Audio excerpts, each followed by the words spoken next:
वृक्षस्य तस्यादिमूले भवद्भावबुद्ध्या सपर्यादिसेवा नृणां कुर्वतां भोक्तिमुक्ते पदसक्तं नमामीश्वरं सद्गुरुं साई सदा कल्पवृक्षस्य तस्यादिमूले भवद्भावबुद्ध्या सपर्यादिसेवा नृणां कुर्वतां भोक्तिमुक्ते पदक्तं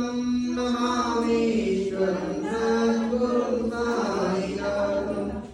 सदा कल्पवृक्षस्य तस्यादिमूले भवद्भावबुद्ध्या सपर्यादिसेवा नृणां कुर्वतां भोक्तिमुक्ते पदन्तं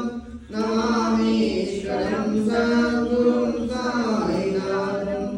सदा कल्पवृक्षस्य तस्यादिमूले भवद्भावबुद्ध्या सपर्यादिसेवा नृणां कुर्वतां भोक्तिमुक्ते पदत्तं नमामीश्वरं सद्गुरुं साईनाथं सदा कल्पवृक्षस्य तस्यादिमूले